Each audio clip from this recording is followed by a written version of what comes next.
Hi, this is Megan Jacks, Creative Memories Independent Advisor, and today I'm going to show you how to make this border with this lovely chevron detail, and I'm going to show you how to make a cardboard template for your rotary trimmer so that you can make these chevrons with super consistent results so that you have a nice even border to put together. A common way to make chevrons is to have a piece of paper that you have folded in half, and then you can use the 45-degree angle on the trimmer, and you line it up and you cut, and then you move it down the line. But every single time you need to make sure that you stay aligned with this 45-degree angle. You can sometimes use this straight line over here to help guide each cut. What I have found though is it doesn't take much to get slightly off kilter, and as you're cutting more and more chevrons down the line of your paper, any little bit that you get off, even if it's just a tiny 16th or 32nd of an inch, it magnifies as you go down the line. So eventually you've lost your 45-degree angle that makes the chevrons go nicely all together. So one of the things I wanted to do was create a template, and I have a cardboard template here that I'm able to secure to my trimmer. I just would use some washi tape. And then this allows me to put my folded edge up against the template, and I can slide it along here, and I have good, it's just easy for me to slide it right up next to that template. So I'm going to show you really quick how to make this template, and then we will go into making the border itself. So the first thing you're going to need is a 4x6 piece of chipboard. This is the cardboard that comes with our cardstock. It comes with our page protectors. So it should be hopefully fairly easy for you to get a piece of this to use. And I've cut it to 4x6. The next thing I'm going to do is I'm going to go ahead and I'm going to line up my short edge with my 45-degree angle. And then I'm going to bring this corner until it lines up at 2 inches. So I come down, I am at 2 inches, double checking here that I'm at 45 degrees. And I'm going to go ahead and close my trimmer. I've got my straight blade in, and I'm going to cut. It's going to take a couple passes, and I'm able to release that extra piece of cardboard. Now what I have is simply by turning this, I can come down here, and I've got a nice 45-degree angle here. The reason I have you come down to this 2 inches is this section here will allow the blade house, or the trimmer guide here, to go ahead and close. And then all you need to do is use a little bit of washi. I experimented with using our adhesives, and I found that washi was probably the best option to secure, and I'm double checking that I'm staying on this 45-degree line. I'm gonna use another piece to secure here, and go ahead and secure.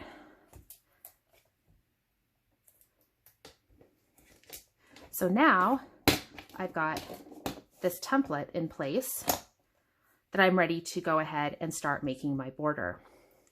So to make this border, I'm going to show you, I'm using the Christmas Spirit collection.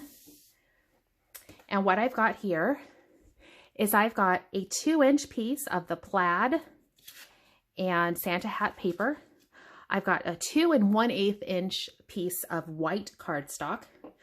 I am using a 2 1/2 inch piece of the red and white polka dot. It's tonal red on the other side. This is from the Magic Awaits collection. And I've got a piece of 2 5/8 inch dark green cardstock. So the first one I'm going to work with is I'm going to work with my plaid paper, my 2-inch plaid. This is the one we're actually going to cut to be a chevron. So the first thing I need to do is I need to fold this in half across the length of it.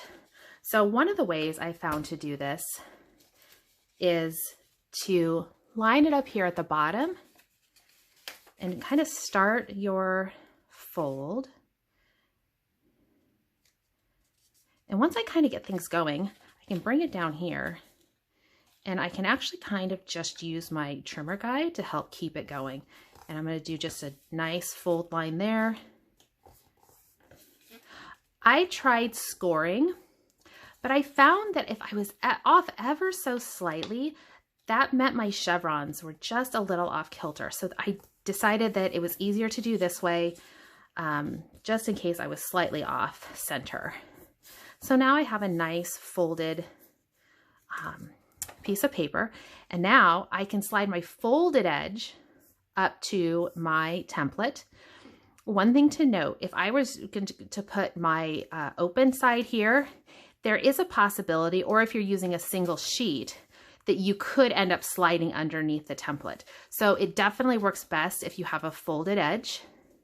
And I'm going to bring it up here so that my corner lines up with my trimmer line. And I'm going to go ahead and cut. And I like to cut from the top. And I'm save those pieces, those triangles. Now I want each of my chevrons to be, I'm going to come up here to the 1/2 inch mark. So I'm going to slide it up, and I'm staying snug up against that template. And I'm going to keep progressing my way down the line. Now, for this particular border, one thing I did is I cut 7 chevrons one direction, and then I rotated it the other direction, and I cut 7 more. And that was because my plaid pattern is kind of a directional pattern. And that means that I have a better chance of kind of keeping that plaid in order. If you don't care so much about that, don't worry about it. 3, 4. So I've got 5.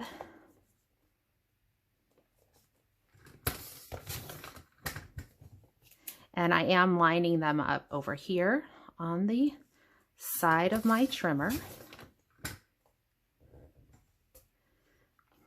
So there I've got 7 chevrons lined up. Now I'm going to go ahead and flip it. And one of the things I'm going to point out really quick before I flip, you can see I've got chevrons going this direction, and then I've got chevrons coming back the other direction. That's why I'm going to flip.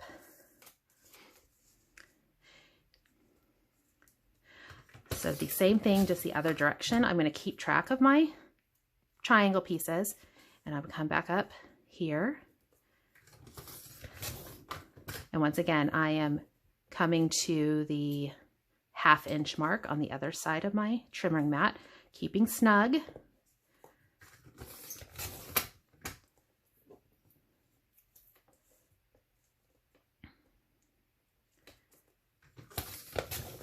The chevrons are a lot of fun. There's lots of different ways to use them.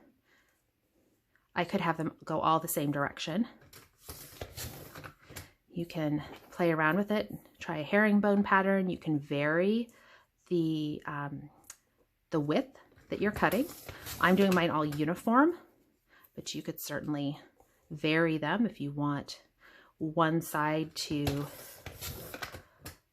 be a little wider than the other.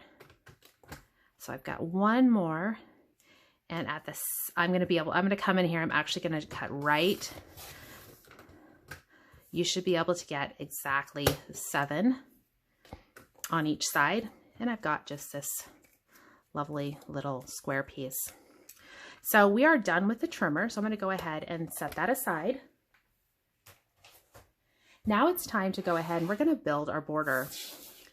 And we're going to build it on the 2 1/8 inch piece of white cardstock. I'm going to use repositionable adhesive. I really recommend repositionable because it just gives you a little more flexibility if you need to move some things around. So the one thing I'm going to do here is I've got my trimmer mat, and I'm going to come down here and I'm going to center it. So since I'm at 2 1/8, I'm going to be slightly over the 5 and slightly over the 7. The 16th inches are not marked on the trimming mat, and that's okay. And I'm going to go ahead and I'm going to grab my first piece, and I'm going to use, I'm grabbing the the first set that I cut, the far left one, or excuse me, the far right piece. And I'm going to go ahead and I'm going to start with my Santa hats.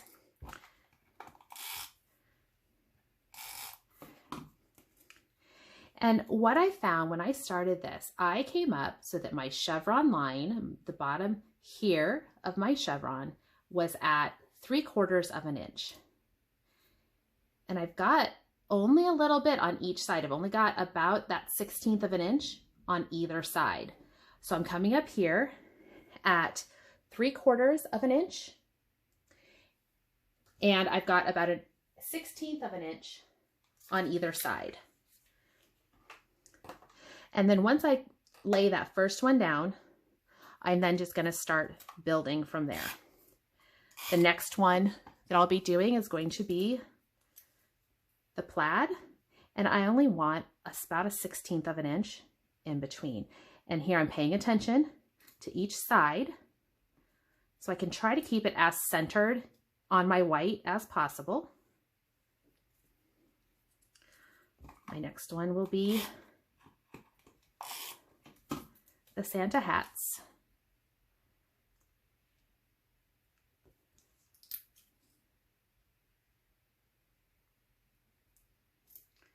And it definitely pays off to take a little bit of time to get these set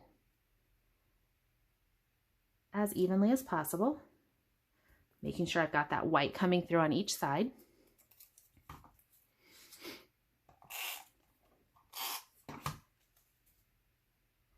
And here's where you're going to start to see the plaid pattern come through. And this is why it was paid for me to go ahead and line these up as I was cutting them. I need to pay attention to which side I need to put down. So this is the Santa hats.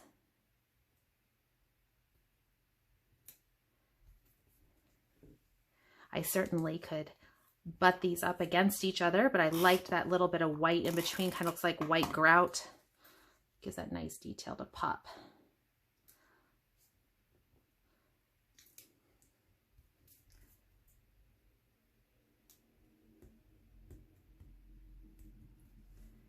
And I got one last one to put into place.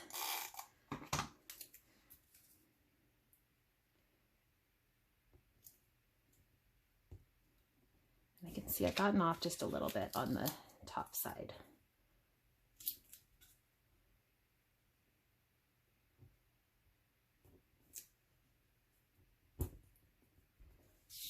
Now I'm going to flip around and I'm going to do the exact same thing from the other side. So I'm going to go ahead, I'm going to start with a Santa hat. And once again, just how I started before, centering, and I'm going to bring it so that I'm at 3/4 of an inch is where that start of that cut of that chevron is.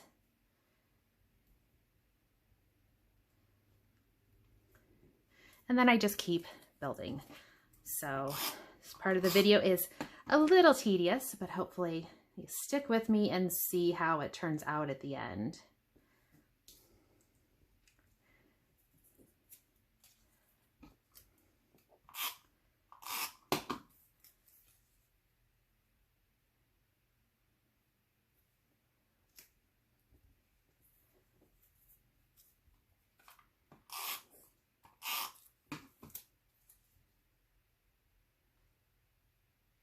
I'm going to be left with a nice center area that has a lot of flexibility in terms of what I'm going to put in it, or what I could put in it.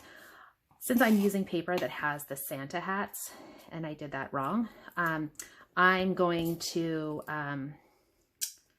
go ahead and totally mess that piece up. I'm going to move on to the next piece, and I needed to put my adhesive on because I need it to be Santa hats. And I'm going to use that piece. I just tore a piece, and I'm going to use that for my final. Well, actually, I have to use it for my next piece. It's going to be okay.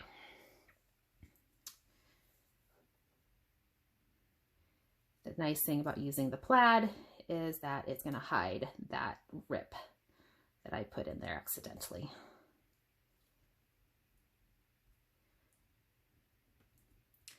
And then my final piece. In the center here, it will overlap.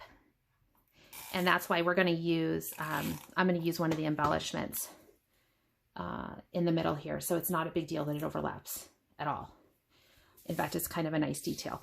I am going to go ahead and I'm going to use the pieces that I cut, the corner pieces here at the bottom. I'm going to put a little bit of adhesive on here. And then I want to line them up, keeping this side border, so 1/16 of an inch here and about a 1/16 of an inch grout line. And the same thing on the other side.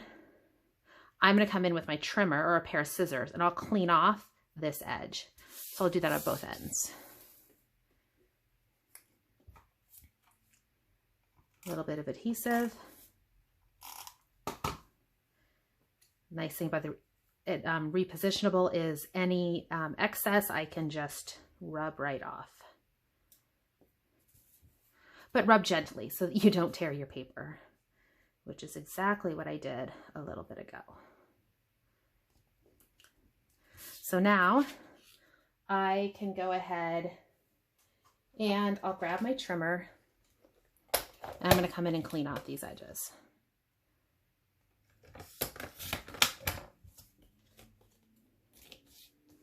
So that I have nice clean edges.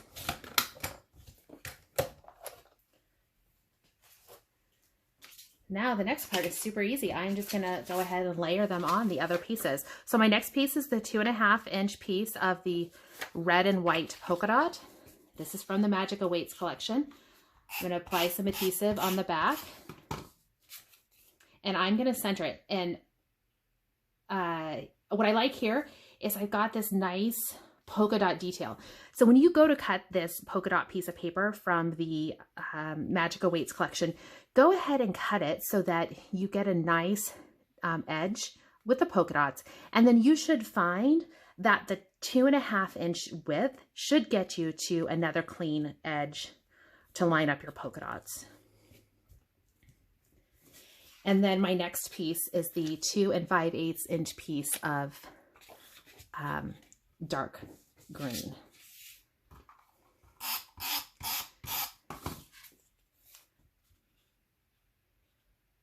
And I've got a real narrow, only just a little more than a 1/16 or about a 1/16 of an inch on either side. I didn't want a lot of green. I just wanted that hint, a nice thin band. So it actually might be a little difficult for you to see in the video that I've got that dark green band in there, but it is there. And then I've got my Santa. So now this border is all set to go on one of my Christmas pages. So I hope you've enjoyed the video. I hope you have a chance to give that template a try for making the chevrons. It makes it really quick. It makes it so you get nice, consistent results, which when you're doing things like the chevrons, just like how you want your tile at home to be all nice and even, this is a great way to get consistent chevron pieces for your borders and other page designs. So thank you for watching, and I'll see you soon.